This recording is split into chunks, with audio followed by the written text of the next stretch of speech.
Today's video is part 2 in the Q&A that Matt and I have been doing. We asked several weeks ago on a community post, asked people if they had any questions for us that we didn't necessarily talk about on the videos where we celebrate Appalachia, that they could leave questions and we'd try to answer them. So I will link to part 1 if you missed that. This is part 2, and I think there's enough questions to do a part 3, so we may do that. And then with the last part 1, that video, a lot more people asked questions on it. So I did write them down, and hopefully we can get to those questions sometime too. But we'll just start with the very first one this time is, who taught you to drive? Who taught you to drive? I guess Daddy did. I don't really remember it. I mean, I remember he bound to must have. I just remember being real young, and we had an old Jeep truck actually, and when I was 8 or 10 years old, I'd get in it and drive all over where we lived. There was fields and pastures and creeks and stuff, and I'd just drive that thing all over the place. And then as I got a little bit older, when he wasn't home, I'd drive that thing to town. Oh gosh. When I was about 12, I'd drove it into town a time or two, but then I'd drive it out of town and go way out in the countryside on the highway with it and just drive it all over the place. Was you not afraid you'd get in trouble? Not really. I mean... Did he know? I don't think he knew at the time, because he would have probably beat a hole in me, but he found out later on. I think I told him, and it was too late for him to do anything about it. Statute of limitations had run out. And of course, can you drive a stick shift? Of course, oh, you can. Yeah. That's what that thing was. It was a 3-speed in the floor and had a great big old steering wheel, no power steering or nothing. It was no power brakes, and yeah, I drove that thing all over the place. Well, I was much older than Matt when I learned how to drive, and Pap taught me. And we always I was probably closer to the age when you get your license, maybe 15, 14, something like that. And Pap always had those big cars, like a big Ford LTD or something like that. He had an Impala at the time. That's what I learned how to drive on, that big white Impala. Yeah, it's a boat. The maroon, like, hood. Yeah. Anyway, but I remember one time when I was young, a lot of people in the country are like Matt in the Appalachia. When they're young, they learn how to drive at a very early age, but I didn't, because I was probably too afraid or something. But I got off the school bus or something, and down at Henry's, and Pap's car was sitting down there. I can't remember why, but the keys was in it, and he'd had to, I don't know where he was at, but Henry tried to get me, because it needed to be took home, tried to get me to drive it home. And I remember saying, I can't drive that. And he said, sure you can, get in and drive it. And I was like, no. And you know how Henry could be. He was practically trying to make me get in the car, and I was finally just like took off running for home. I was like, you can't make me drive it, because I was afraid. Anyway, but I learned. And I very quickly learned to drive a straight shift. My first car that I had was a straight shift, so I learned how to drive a straight shift, and I always wanted a straight shift after that, so I still want one. Yeah, so all the way until we had, what did we have after we were married? The 4Runner was the first car that we had that was not a straight shift. Right. Yeah, the 4Runner. So if you've watched Corey and Katie's videos, that's the car. I drove it, raised them in it. It was mine and Matt's family car, and then when they went to college, it became their car. But that was the first car we had that was not a straight shift. Yeah, and I'd still like one. I'm like Matt. Yeah. So, Matt, what was your favorite subject in school? Besides quitting time? Yeah, besides quitting time, yeah. I guess it'd be history. That's the only one that I ever did any good at. It's the only one I had any interest in, and I'm still interested in it. I really enjoy it, and yeah, I'm sure that's what it would have to be, would be history. I pretty much did good in school, all through school, but history would definitely be one of my favorites. I liked English okay, probably because of I didn't mind, in those days they taught grammar. I didn't mind the grammar and stuff like that, but I especially liked the reading. I was always a big reader. I did okay in math, but didn't especially like it, and didn't especially like science either, so I guess history too, we're alike on that. Mm-hmm. What was the worst job you ever had? Well drilling. Yeah. Hardest work I ever done. Hot in the summer, Cold in the winter, wet, Dirty. dirty, hard work. Didn't like it. Yeah. I don't know for me what was my worst job. I don't know. I've worked at McDonald's and Cato's and worked at a plant. Probably the plant. That was probably one I really didn't like. It wasn't so bad when I first started. It was a second shift job and there wasn't many people there. So that part, I liked that. It wasn't that I loved it, but it was okay. But eventually I got moved to days and I didn't last very long then because it was so loud and so many people and I just couldn't do that. That was really not long before I got the job at Lake Logan and met Matt. It was fate. Fate, yeah, yeah. Wisdom from our elders. What's the wisdom that we've gained from our elders? Of course, lots, so it's hard to put your mind on one or two things to mention. Probably for me would just be to persevere, that life's not just like not straight, and it's not straight up, like as far as the good things, it's kind of like this. Mm-hmm. And to just persevere and hang in there and keep trying. Yeah, I guess that's what I'd say too. It's just life's hard and just keep digging, keep pecking away at it. 4th of July celebrations, are there any unique ones here in Appalachia? Mostly they're very similar to other parts of the country. You think of the fireworks, the parades, and usually a hot dog or a hamburger or something like that. So very similar. I do have a video about 4th of July, so I'll link to that. Why do we love Appalachia? Would we move? I think we talked about this one and the other one. We wouldn't move unless we had to. We wouldn't move. Although in the last one, when I said, Matt teased me about Alaska, a lot of people, and I said, how would I grow stuff? A lot of people informed me, which this may help Matt now on his side, that because of the, there's so much part of the year because the sun shines longer, that actually you can grow a lot of stuff in Alaska. So Might be able to pack a bag. yeah. Yeah, but anyway, I'd kind of like to go to Montana too. Yeah, I'd like to see Montana. So would we move? We're not likely to move. No, not likely at all. Yeah, and this is if someone said, is this your forever home? This is our forever home, unless we got a place where we could, we would love to have a bigger garden area where we could grow corn and have animals, think about raising hogs and goats and milk cows and have meat chickens and all that, meat birds. So you can't never say never, but if things are, we're not going to go into debt to do any of that. No. So if things stay like they are, this is definitely our forever home. And why do we love Appalachia? I think lots of things. The landscape is beautiful, can't be beat. The 4 seasons are wonderful. You see that landscape through all those seasons, wonderful. The culture, the food, the music, the people of Appalachia. So there's lots of reasons why we love it. Of course, for us personally, our families, we wouldn't want to leave them. Yeah,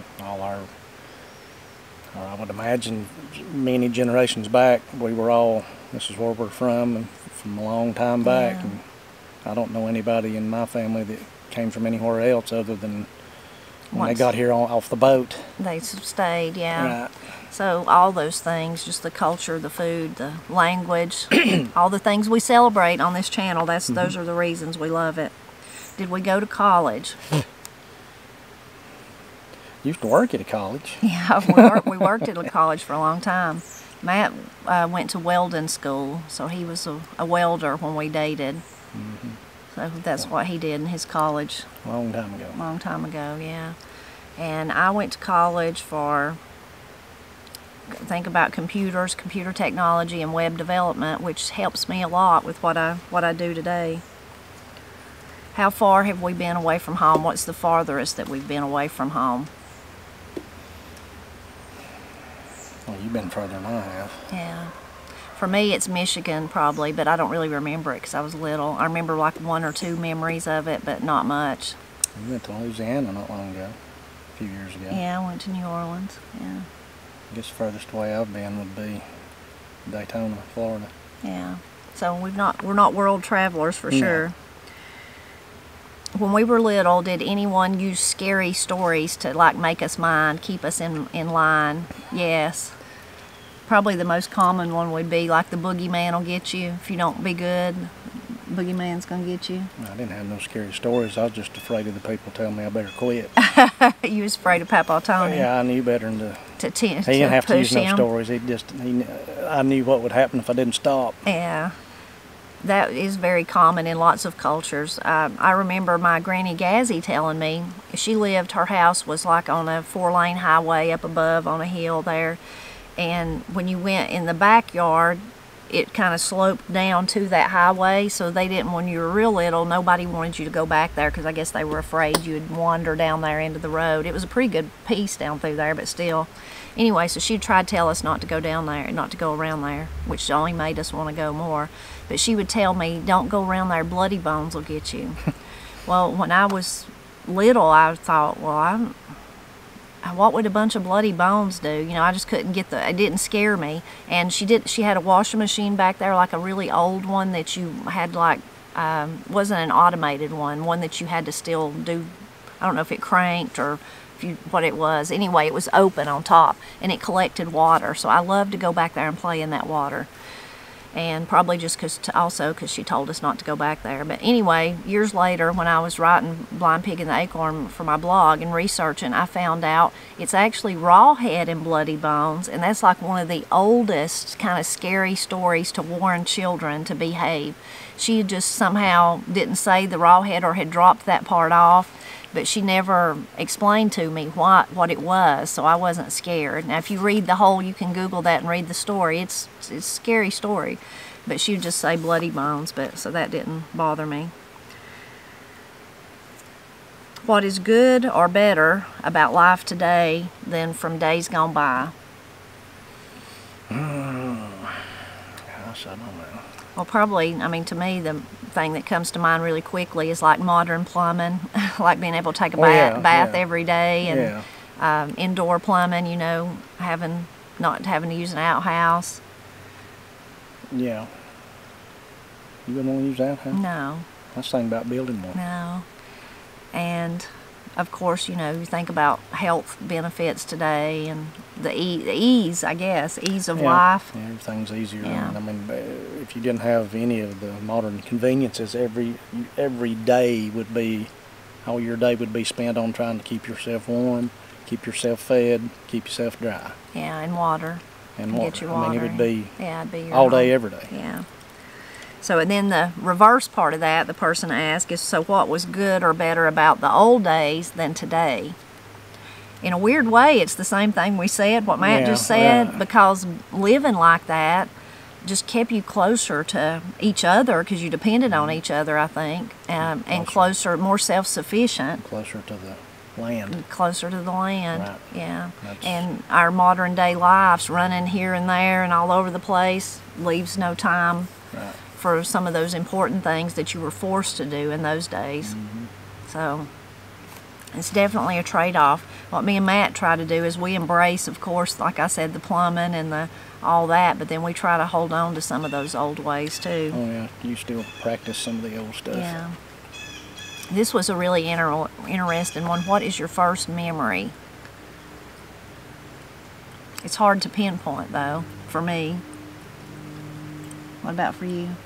I think I can remember my grandmother holding me in the kitchen of her house. I mean, I would have been, I don't know how old I'd have been. I'd have been little. A year old maybe or something too. And she dropped me on my head in the kitchen floor. And I can remember that pretty vividly. And remember the sound when my head hit the floor, and then it started hurting. Oh God! And everybody got all excited about it, and that would probably be my first memory. Yeah. I don't know. For me, I have a memory of Granny holding me in church at Maggie's Chapel. That might be my first memory.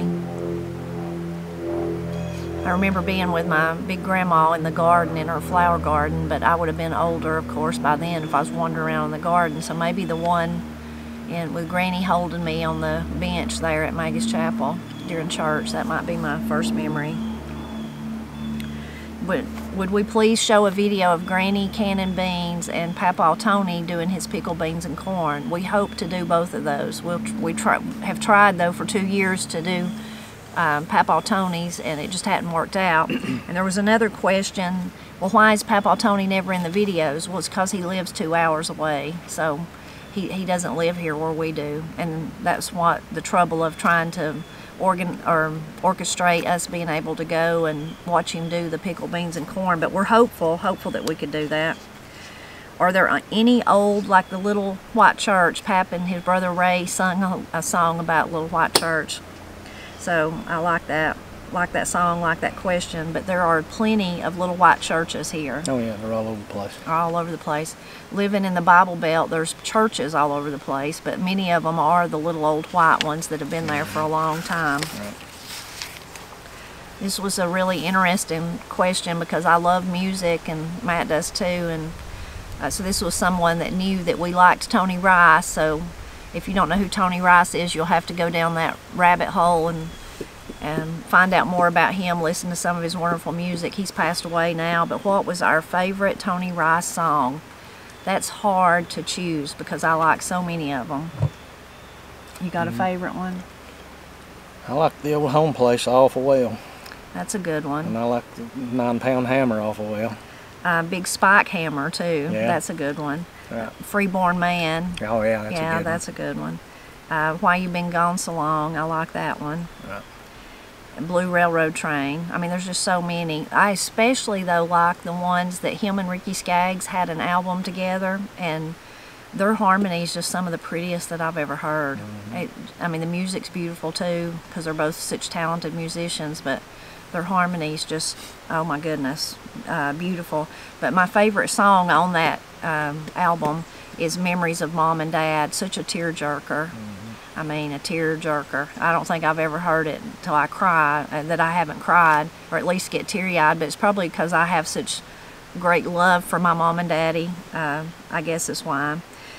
And Mansions for Me, that's another one that's on that album. I think Where the Soul of Man is on there, and their harmony's just so good.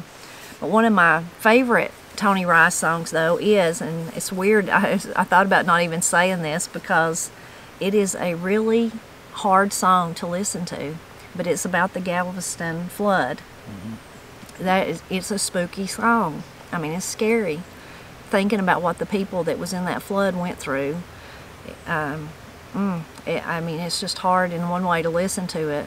And I think one time I wrote about it on The Blind Pig and the Acorn. So Tony Rice did not write it. It's an old song. Somebody probably from that era wrote it, but it's got some, you know, a place in it that says that when the person singing the song, their mother went, you know, the flood took her, that they thought they heard their father call, and it's got some lines that'll really grab hold of you, and talking about death coming.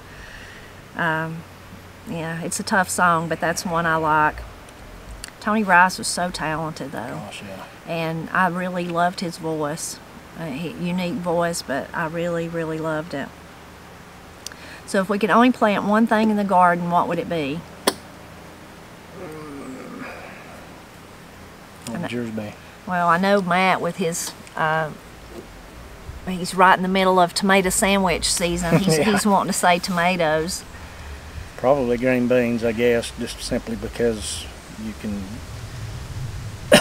can put up so much of it, and it'll be there down the road for you, and the tomatoes will too. But beans are hardier but beans somehow. got more, as your daddy used to say, more power in them. Yeah, more power in the beans. Yeah. So for me, I guess it'd be green beans too. And I guess for Matt, it'd be rattlesnake beans. He's got so attached to them. Well, yeah. Yeah, I mean, I like them too. So, but green beans, I guess, would be our thing. And then what do you call like a band to tie your hair back? Just thinking about dialect, they named 3 or 4 different ones. And is that for me? Yeah, that's for you and your hair. I guess I just call it a hair tie or a hair band. Hair tie, hair band. We do say hair bows, but I think of a hair bow as something that snaps in. That's interesting though. I love to think about language.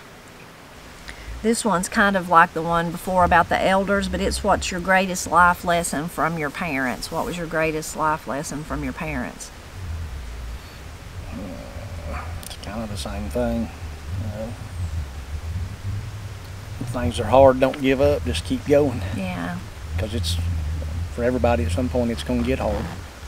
Yeah. And you can't lay down and give up, you just got to keep trying. And kind of along those same lines, Pap would tell me when I was worrying about something, Tipper, you never meet trouble halfway. You ought to not never meet trouble halfway. Wait for it to get here. You're worrying about something that may not even happen, you know.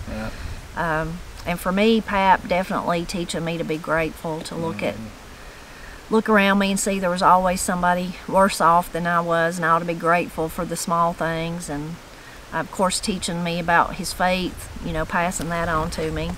And from Granny, lots of those same kind of things, like Matt said, just don't give up, keep pecking at it, and you'll figure it out eventually. And then also I think with Granny, and Pap too though, but just kind of always to be happy, to be joyful. There's a lot to be joyful about, even when you just have to laugh at your own self and your own problems. So I think that's what I would say. So what inspired us to create content on YouTube? I guess that'd be you. Well, I mean, you're part of it, but yeah, but I didn't have anything to do with starting it. Oh, well, Really? So in 2008, I was inspired to start a blog, Blind Pig and the Acorn, where I talked about all things Appalachian. And from the beginning, Matt helped me with that, and of course Corey and Katie and Pap and Granny and Paul and Miss Cindy all did too, and lots of other people along the way. But when I first started it, I had dreams of it would somehow, you know, make mine and Matt's living, and or at least contribute to it, and all these different things. That didn't really happen. But what did happen was, I mean, the wealth that we did gain, in a lot of ways you couldn't even, I mean, it would be more than that. It's things you can't really put a price tag on. Thinking about friends and all the things we've learned and the experiences and all that we've gained because of Blind Pig and the Acorn. One single thing is all the videos we have of Pap. We would have still been playing music, but we probably just wouldn't have videoed it. But I had a reason to put it on video because I wanted to share it on the blog. So lots of different things like that. But of course I still had to work, Matt had to work, and we worked for all those years, and I did a big part of those. In the beginning I kind of worked part-time, but then eventually I went full-time, so working full-time and doing that. But in 2020, when the world kind of went crazy with the pandemic, actually before that, probably what, 2018? We started trying to get out of debt. Me and Matt wanted to get out of debt. We took a Dave Ramsey class, our dear friends John and Julia, and decided we'd never really thought about getting out of debt. It wasn't that we had great debt, but we had debt, and we just thought we'll always be in debt. We don't make a lot of money. We'll just always, you know, try to be frugal, but probably always have some debt. Well, that class just totally changed our minds about everything. So we made that our #1 priority to get out of debt. And one of the first things we did was to get rid of our TV. We had DirecTV, Dish, something, whatever, get rid of it. And that was hard. Yeah, it was hard to get them to get rid of it. And yeah, it was hard for us. I thought you meant it was hard for them to let us go. They would barely No, I mean, it's hard not to want it. Yeah, and you've been used to watching the stuff that you like to watch for all those years, and then you just quit watching it. But we did, and one of the things we did, though, we had internet, so we started watching YouTube, especially Matt did more than me. Well, he got to, you know, there's so much hunting and fishing and that kind of stuff, so he found people that he liked, and he started watching them. And then gradually I started watching too, and I found maybe 1 or 2 people that I liked talking about gardening and things like that, and family. And then me and him both began to think, well, these people, they're doing this full time. How are they making a living from this? I mean, what's their other jobs? And some people do have other jobs that do YouTube, but there was a lot of people that we watched that obviously that was making their living. Right. So then come the pandemic, and I was lucky that I got to stay home and keep my job, but work from home. Matt got to keep his job, go to work every day. They never shut down or anything like that. And during that time, I really realized, wow, this is what, I'd forgot this. It's been so many years since I stayed home, since the girls were little. This is what I love, being here with my family, being able to cook, you know, instead of getting home at 5 o'clock and trying to figure out what I could cook in a hurry, and being here to check on the garden and all those things. So me and Matt, again, started thinking about, well, how could we make that happen? So then we both together thought, well, it's kind of a natural thing. All these years we've done the Blind Pig and the Acorn blog. What if we just turn all that information into vlogs, into videos, and start a YouTube channel? So we did. Now, we had a YouTube channel, Blind Pig and the Acorn. I'll link to that. You can find all of our music from 2008 all the way till today on that channel. But we never monetized it, and because it was just music, and a lot of music is copyrighted, and you can share it, but you can't make, or you either can't make money off of it, or if you do, you have to share with the person. So that's just something we never did. And I didn't want to add if you started thinking about folklore and celebrating Appalachia, I didn't want to put that with the music and kind of dilute it. I wanted that to just stand alone there. So between me and Matt, we come up with Celebrating Appalachia and just started. And we're so blessed that it just really took off quickly. And I think there's a couple of reasons. For one, I think God blessed us. That's the ultimate reason. But also because we had a following all those years from the Blind Pig and the Acorn that just naturally followed us to YouTube. So, and then we began our dream just quickly come true, that it did gain enough views and enough traction that we began to make money from it. And then in 2021, I was able to, that July, or June maybe, I left my full-time job, and I've been doing this full-time ever since. So, such a blessing. But it is unique in that, in one way, all those years of doing the blog, it's kind of like all of our videos are there somewhere in some form or fashion, and I just have to go back to what I wrote about, and then inspires us to do the videos. And then you add in, you know, our family life and our gardening and what I cook for supper, and all that is part of, I think, showing examples of what life in Appalachia is like, and definitely celebrating the wonderful life that we live in the mountains of Appalachia, and lots of other people do too. Don't you agree? I agree. So, Matt, what is Matt's favorite firearm? Oh gosh. He likes many firearms. Yeah, I don't know. That's a hard one. I mean, there's a favorite one, and then there's if you could only have one. You know, that's kind of two different things, really. Or maybe not. I guess. Well, okay, so if you could only have one kind, what would it be? If I could only have one, and that's it forevermore. You know, as far as being able to do anything I wanted to do. Of course, most people in the survival community or self-reliance community would always say a 12-gauge shotgun, and I would agree with that. But for my own personal self, I would want a 22 Magnum rifle, because it will do, here where I'm at, it'll do everything I want to do. I mean, if I had to use it to feed the family, I could. If I had to use it for self-defense, I could. It'll take care of anything here. It might not do it as well as some other ones, but it will do it.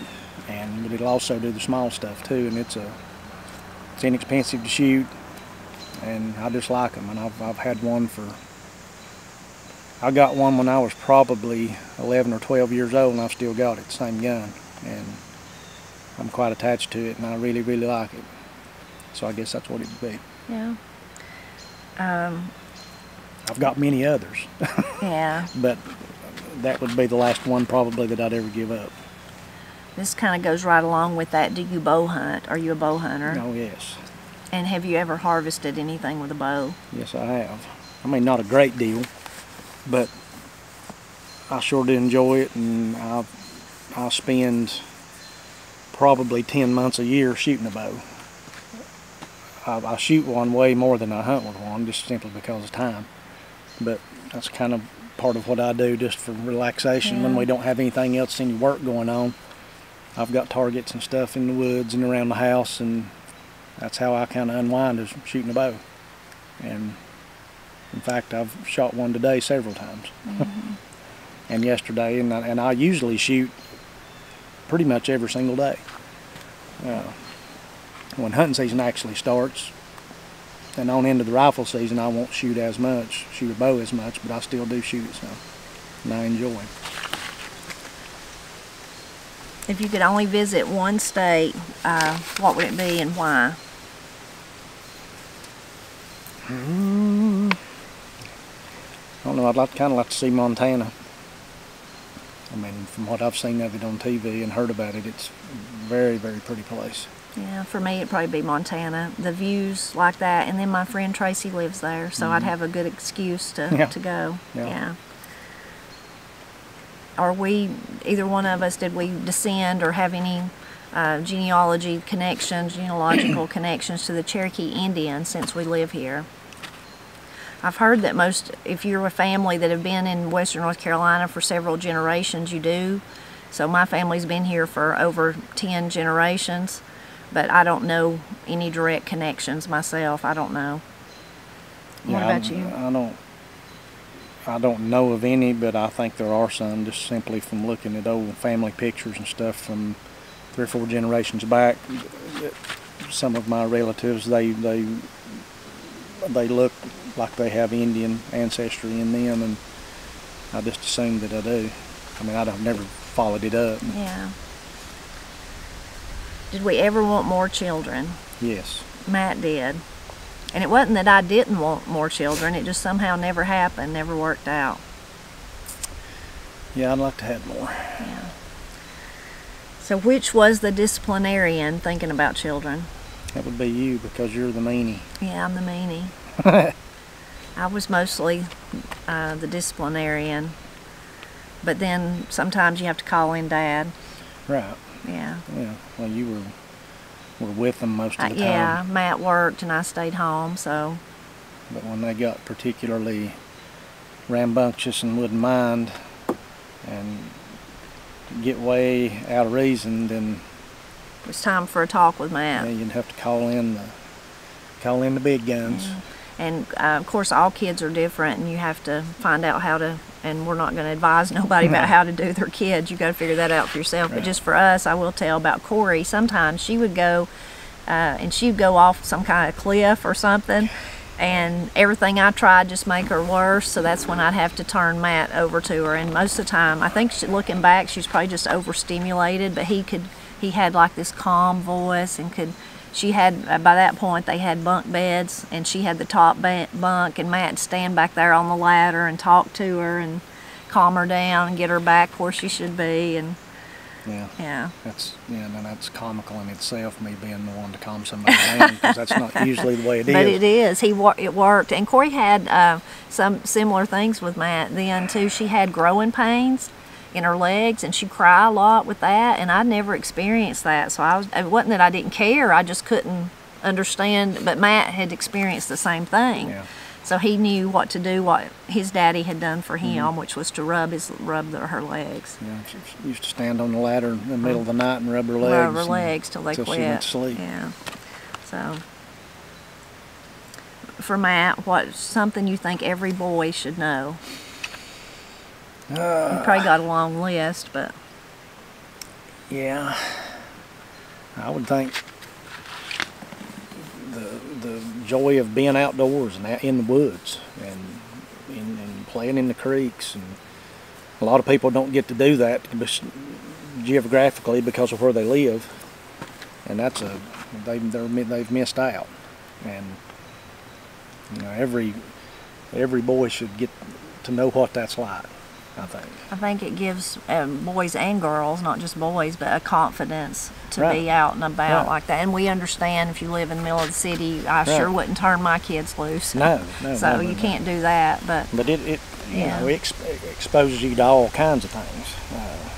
Problem solving and critical thinking. And it also exposes you to, just the outdoor air and health, bugs and you learn stuff's not really going to hurt you, and you learn how to fend for yourself, in a manner of speaking. and how things work. I mean, all you got to do is watch nature a little bit, and it'll teach you just about anything you want to know about anything that there is. Yeah. Nature mimics almost everything, and studying it and looking at it will, it's good for you. Yeah.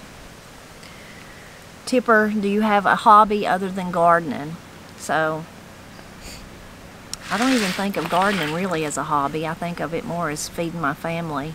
But I stay busy all the time, but I don't really have hobbies. Now, I used to paint. I used to paint folk art paintings. I guess that was a hobby, but even then I did that to try to sell them and went to shows and things like that.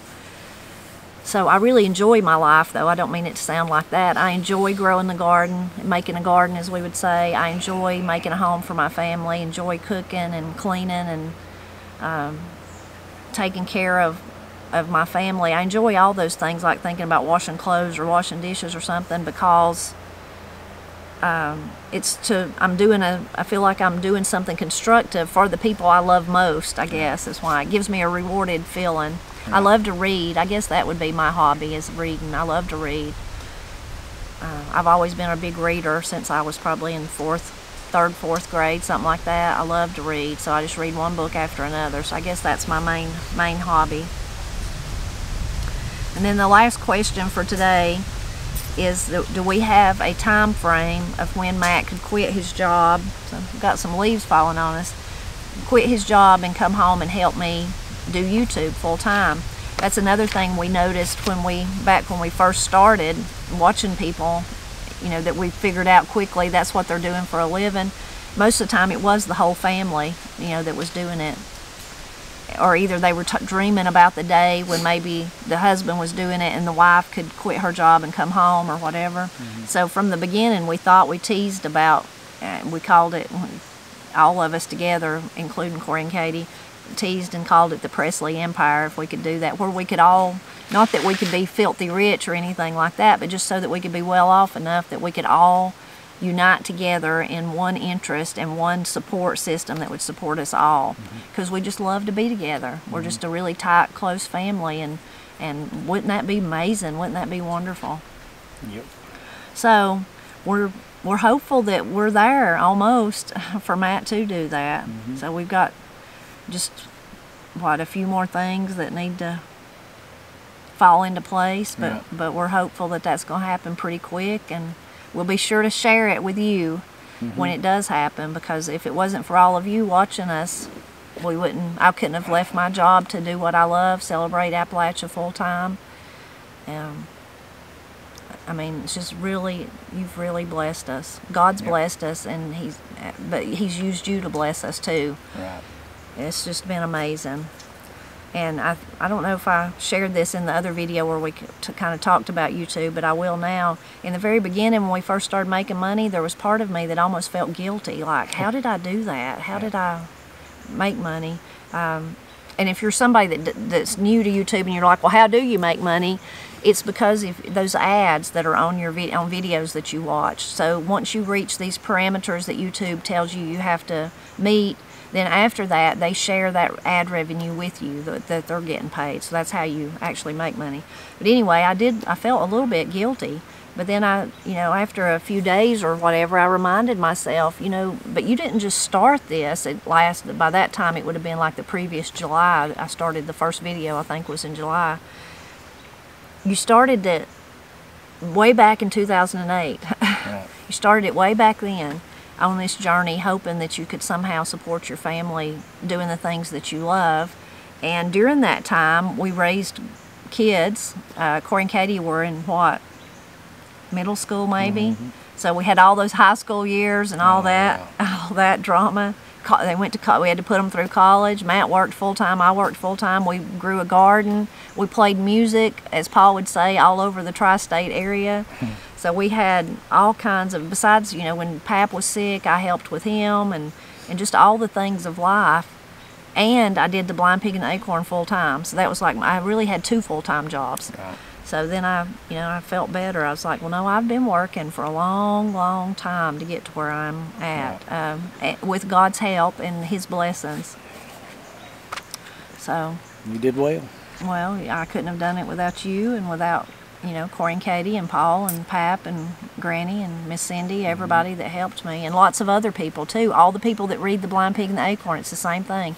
If they didn't show up to read what I write, you know, if I would just be like, hello, is anybody out there? I don't have to be like that because they're there. And, you know, that's been such a blessing too. The people that have read The Blind Pig and Acorn for a long time, we get to know them like they're dear family friends. Some of them we meet in person, but some of them we've never met, and I still feel like they're dear family friends. I worry about them when they're not there. They quit commenting, I have to find out what's wrong with them. And you know, sadly, sometimes they've passed away, and often though their families will let me know because they felt like that about us. So it's been an amazing journey. God's really blessed us to that we've been celebrating Appalachia since 2008, and I hope that we're doing it for that many more years. So we hope you've enjoyed the second installment of our Q&A, and be on the lookout. I guess we'll at least do a third one. You can tell us in the comments if you've had enough or if you'd like for us to answer the rest of the questions. And even if we don't answer them right now, we could always wait a few months and do it then. But we really appreciate you, everything you do for us, and hope that you enjoyed this. So what are you making me for supper?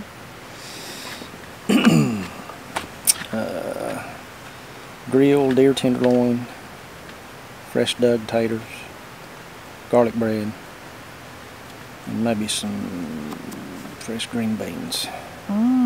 Sounds like a feast. And you want me to make something sweet though. What could I make? I don't know what you got that you can make. I do know. I'm gonna think of something easy. I guess we better get to digging taters and picking beans if that's what we're going to do. Yeah, you better.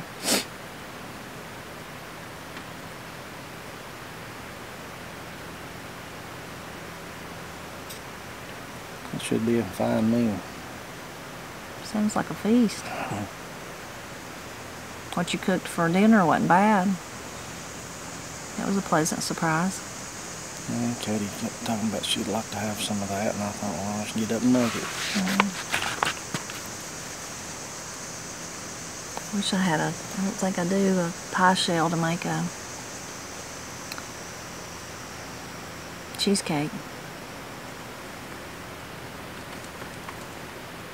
That would be real good. What? But you ain't got the pie shell for that either. Blueberry pie.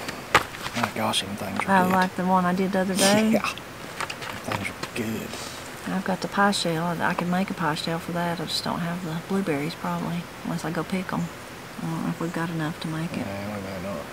I need to call Tim and tell him I want some blueberries. Yeah. And corn. Yeah. I wonder if he's got any corn yet. Hey, I've seen it in his window down there. No, we need to be getting some. I know. I just didn't ever get him called last week, worrying about Granny and all that.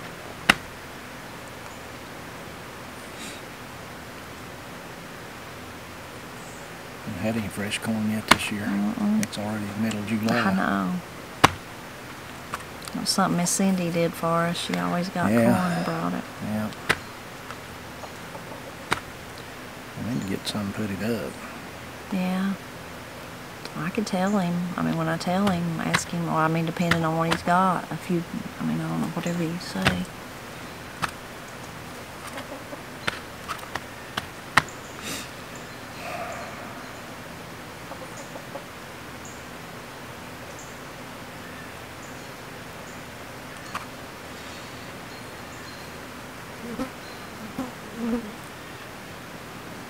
How you want to do those potatoes? You want to just get a big one and bake them?